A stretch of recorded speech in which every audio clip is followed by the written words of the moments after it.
부동산 시장에서 빨간 비상등이 켜진 그런 부동산이 있습니다. 바로 그 생활형 숙박시설, 줄여서 생숙이라고도 하고요. 이걸 또 레지던스라는 말을 씁니다. 그런데 이 생숙이라고 할게요. 이 지금 시장이 굉장히 혼란스럽고 이걸 보유하신 분들은 또 어떻게 해야 될지 굉장히 우왕좌왕 고민이 큽니다. 또 한편으로 보면 수요자 입장에서 또 어쩌면 가격을 싸게 살 수 있고 또 이 시장에 진출하고자 하는 생각에서는 저렴하게 살 수 있는 또 기회도 됩니다. 실제로 저 주변에 생수기 가격이 뭐 30~40% 떨어진 게 나왔어요. 이거 사도 됩니까? 이런 질문도 꽤 많아요. 우선 생수기란 개념을 좀 이해할 필요가 있는데 2012년에 처음 도입이 됐습니다. 이 도입이 된 목적은 장기 투숙이 가능한 호텔, 콘도, 그러니까 숙박시설 개념으로 도입이 된 거예요. 그러니까 생숙은 주택이 아니었어요. 도입 취지가. 근데 예전에 우리가 과거에 관광객이 많이 몰려오는데 호텔은 부족하고 또 그때 국민소득이 높아지면서 콘도가 붐을 일으켰거든요. 이 콘도 회원권 아시죠? 요즘 회원권 가격이 많이 내려서 가지고 계신 분들은 또 굉장히 애가 타고 고민이 클 텐데 이 틈새 시장으로 콘도미니엄 생숙이 등장하게 된 것입니다. 그런데 이거는 주택이 아니에요. 주택법에 생숙이 들어있지는 않아요. 그래 오피스텔도 그래요. 주택법에 있는 게 아니라 건축법에 있어요. 이 사실은 주택이냐 아니냐를 결정짓는 법의 근거인데 이 오피스텔 얘기를 잠깐 하면 이 오피스텔도 주택법에 근거를 하고 않기 때문에 이게 업무용 시설이냐 주거용 오피스텔 이걸 가지고 세금을 매길 때 굉장히 혼란이 많아요. 복잡하게. 저는 이 오피스텔도 주거용으로 많이 쓰이는 곳은 그냥 주택법에서 규정을 해버리면 좋아요. 그럼 취득세라든지 또 여기에 오는 혼란이 굉장히 줄일 수 있는데 이게 이런 문제가 제기된 지 오래인데도 정말 이거 하나 개선하지 못하거든요. 정말 안타까워요. 부동산 호황기 때는 인기를 끌었어요. 두 가지 측면이 있어요. 하나는 다주택자 규제를 좀 피할 수 있었거든요. 그러니까 주택이 아니니까 그러면 부동산 투자는 해야 되겠고 그 당시 또 오피스텔도 많이 좀 올랐거든요. 그러니까 뭐 새로운 상품에 대한 그런 갈구가 있었죠. 욕망이. 또 하나는 그 임대를 주었을 때 굉장히 그 호텔 다음으로 버금가는 수익을 얻을 수 있다. 그러니까 새로운 투자처로 각광을 받았고 이때 이게 이제 편법이 된 게 지금 문제가 되고 있는 거예요. 그때 전세가 집값이 많이 오를 때였으니까 이게 또 2012년이지만 2020년에 분양이 많았어요. 아파트 전세값 많이 오를 때. 그러니까 여기에 거주도 할 수 있다. 이렇게 편법 분양이 이루어졌어요. 무슨 말인지 아시죠? 이게 주택법에는 없는데 오피스텔도 거주가 되잖아요.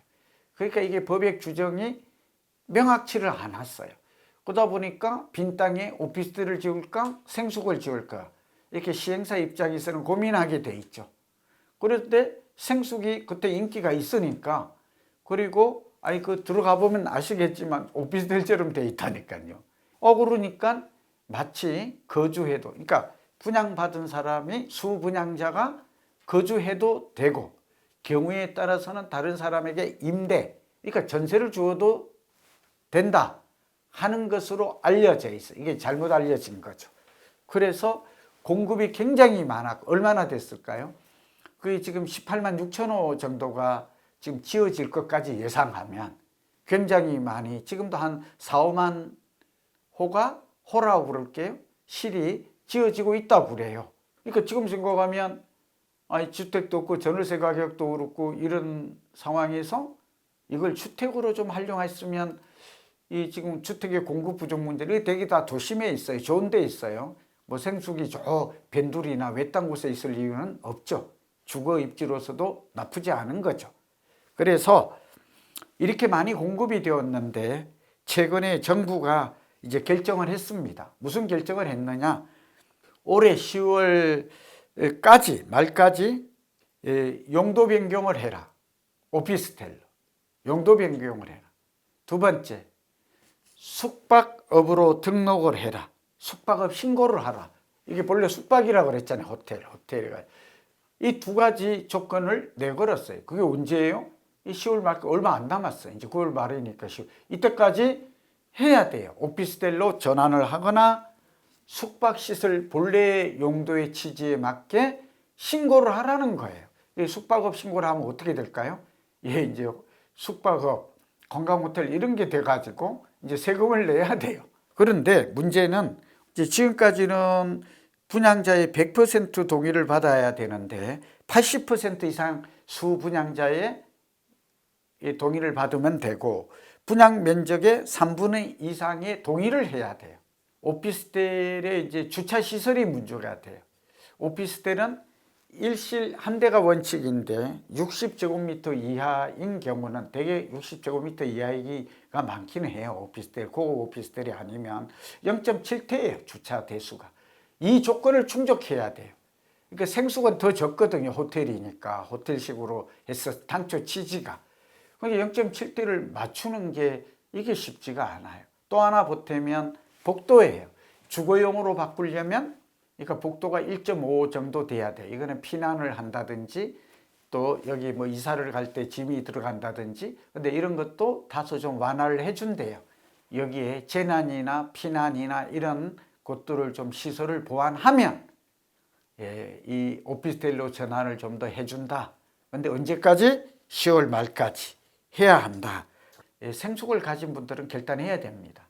10월 말 이후에는 이행강제금이 부과될 예정입니다. 이행강제금은 공시가격의 10%입니다. 그러니까 상당히 좀 커지죠. 그래서 국토부도 최근에 지방자치단체장들을 모아놓고 이런 걸 좀 주지시켜서 빨리 용도 변경이나 이런 것들이 좀 이루어지게끔 좀 독려를 해달라 이런 얘기를 했습니다. 이제 숙박업 등록을 하고 이제 임대 수익을 꼬박꼬박 이렇게 납부를 해야 되겠죠. 지금 이제 지역마다 다른데, 그러니까 요즘 호텔이 부족한 거 아시죠? 저도 주변에 호텔을 사겠다는 사람이 많아요. 근데 매물이 없거든요. 관광 단지로 관광객이 많이 오는 곳에 뭐 이게 경매 물건도 꽤 많은 걸로 알고 있어요. 이런 금매나 경공매를 사서 다만 따져볼 거는 이제 임대 수익이죠. 네, 이런 것들을 잘 따져서 제가 볼 때는 뭐 투자의 대상으로 삼아도 이건 지역에 따라서 또 개별 물건의 임대 수익이 숙박시설이면 이건 결국 숙박업이 얼마나 되는지 객실 가동률이 얼마인지 이런 걸 따져야 되는 좀 과정은 필요해 보입니다만 매물이 많을 때 접근한다면 저가 매물은 좀 노려볼 만하다 하는 말씀을 드리면서 이 시간 마칩니다. 도움이 됐으면 좋겠습니다.